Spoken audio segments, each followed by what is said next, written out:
Hey there, GRRRL travelers. Thanks for joining me again today. Recently, I posted on my Facebook page a feedback form on asking you how you think I can improve my channel and my videos and just things that you'd like to see. Some of you came back with you want to see my process in terms of trip planning, even if it was fairly long.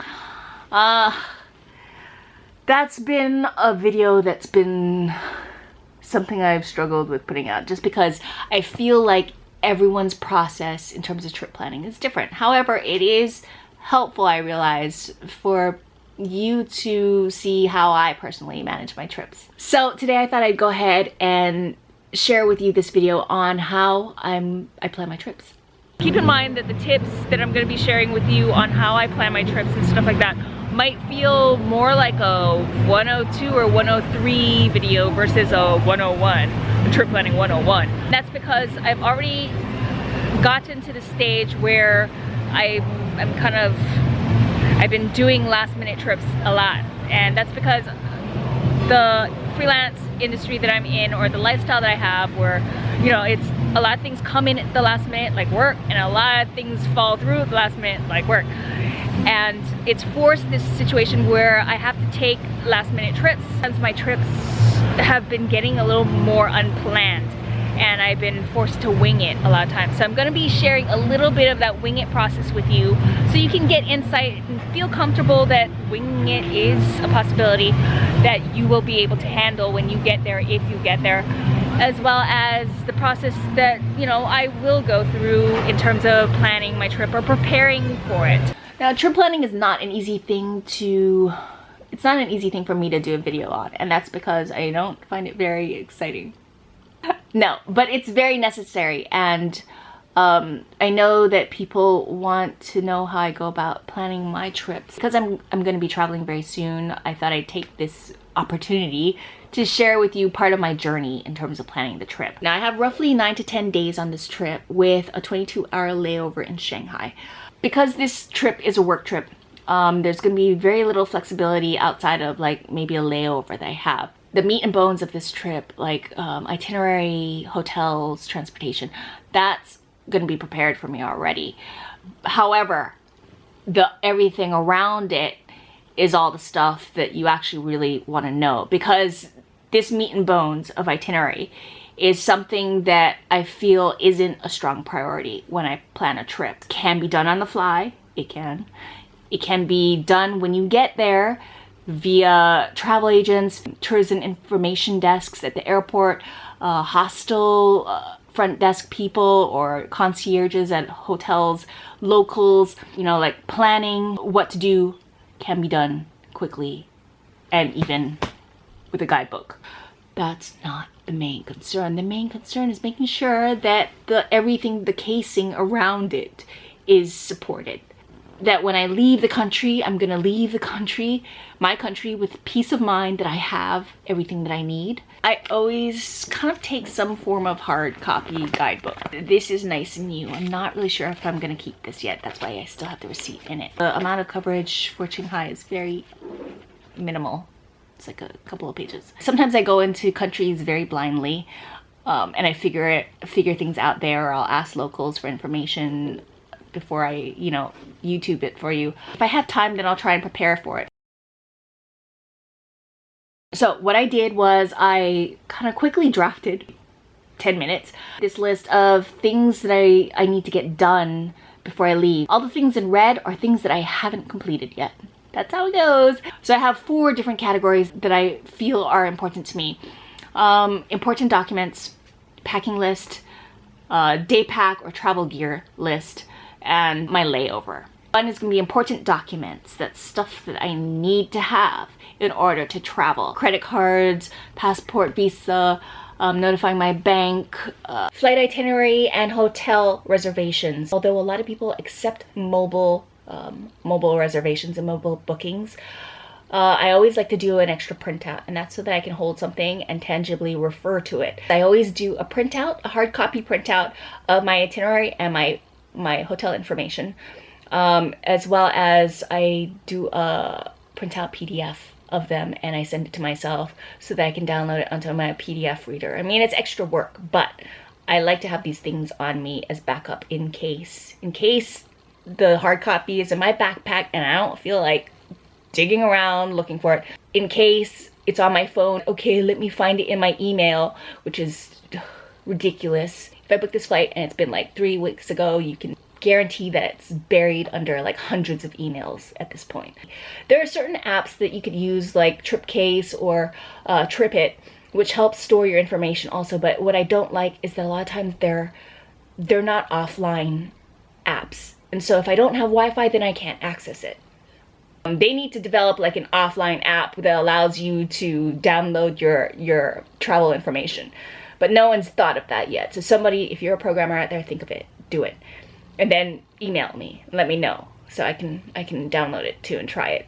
The packing list is something that I kind of do when I'm packing. Actually, I don't always lay it out in advance, although I mentally prepare it in my mind.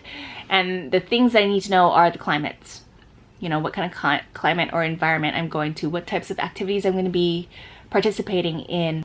Because this is partially business, I will need some nice attire. This area has 2 types of weather, both hot and cold. So that's 2 types of clothing I'm going to need to pack. Because this is a work trip also, there are parts where maybe I might need to have nice evening clothes. I don't know, but I'm going to pack that just in case.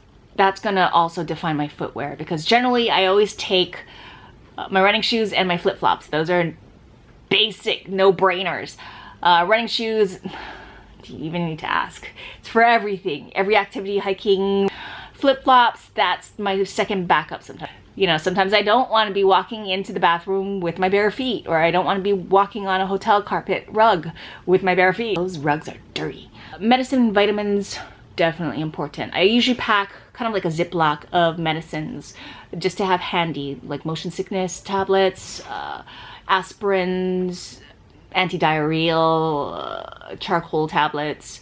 I have my inhalers because I have allergies to dust, like strong allergies to dust. Now, travel shots and vaccines. If you're planning to travel internationally, then making sure that you have the correct travel shots is something I recommend. I like to go to cdc.gov. That's like for American travelers, and it kind of breaks down the travel shots that you need for each country or what's recommended. All of our immune systems are different depending on the countries you come from. Different countries are immune to different things, or you know, it's just so much a part of their environment that their bodies have already adapted to certain kind of bugs.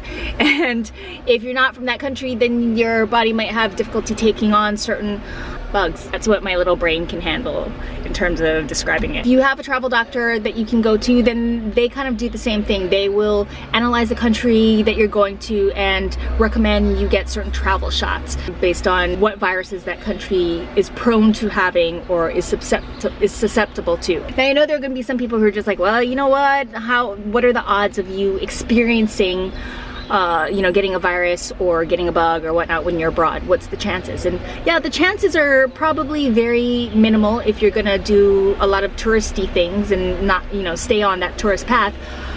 However, there's always going to be the potential for risk, and it's kind of like the same way that you would treat travel insurance. There's always going to be a potential of risk, and it depends on how much risk you want to take or how much gamble you want to take. For me, because I know I like certain activities, there are times that maybe I might want to go to a more rural or remote location. I do want to explore street food at times. Sometimes I will go to Asian public baths. With those things, I probably want to get my hepatitis shots, potentially rabies shots. When I lived in Korea, I had to get this whatever shot. I'm not the type of traveler that wants to dick around with gambles and risks. I mean, I already kind of do it to some degree. But when it comes to viruses and my body's immune system, I know my immune system. I get sick at the drop of a hat.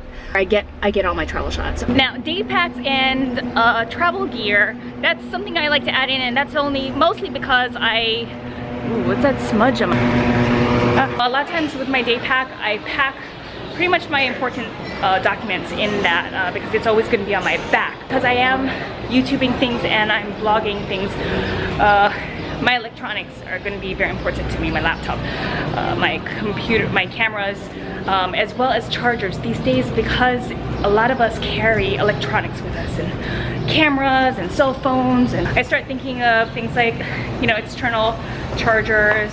I want to make sure I have the right converters or the right plug adapters in my power cord, enough memory cards. That's always going to be an important aspect of our travels these days.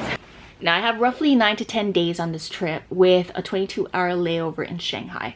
The 22-hour layover is the one place where I'm gonna have a lot of wiggle room, and I have to figure things out, how to do things very quickly and get around quickly and efficiently so I can make the most use of my time. I'm gonna have to book a hotel. I'm gonna need to understand airport information and what's available to me and resources, as well as figure out things to do. So that's kind of like that meat and bones that I told you about. That's gonna be here. It's gonna be condensed and tight. It's gonna be quick. If I didn't suffer it here, I'm gonna suffer it there. I probably will be staying at a hotel, and so one of my favorite sites is agoda.com. I'll leave the link down below in my description box or somewhere. So I will look at things based on price and ratings and reviews. Ratings and reviews are highly important to me. I always go to Agoda first, Hostel Booker second, and depending, sometimes Airbnb. A lot of times Airbnb, I feel like I'm paying a little bit more, and yes, I'm paying for a local experience, but it's also equally sketchy. So for a layover, it's mostly I'm looking at price, location, and access to public transportation. Especially with a layover, I don't want to dick around with time or finding things or running with my bags. I've all experienced in the past. If I'm gonna book a hotel or a hostel or, you know, guest house, that place is gonna be located next to a metro that can shoot me out to the airport really quickly. So I hope you enjoyed this video. If you did, give me a thumbs up or a like, subscribe to my channel. If you have questions, place them down in the comment section or leave them on my feedback forum. I'll leave that link down in my description box, but I think from now on I'll be implementing those questions a little bit more into my videos, or maybe like answering them at the end of my videos or something like that. Maybe I should try this without the cup. Also, thank you to those who have been helping support GRRRL Traveler videos on Patreon or PayPal. That's awesome of you guys, because it only helps me to create videos so that I can go out and inspire other people. So you're actually inspiring or helping inspire the people that I inspire. You're kind of like the invisible hand of God. But you know, you're part of that. So any positive comments you see down below, consider them part for you as well. I thank you. To those of you out there who want to help support GRRRL Traveler videos so that we can continue, or I can continue to keep making videos. I'm never really sure where I'm gonna get my next trip or if I can take my next trip. So this just only helps add to the pot, so I have something to work with in the future. Until then, try to stay smart and fun. May the grrr be with you.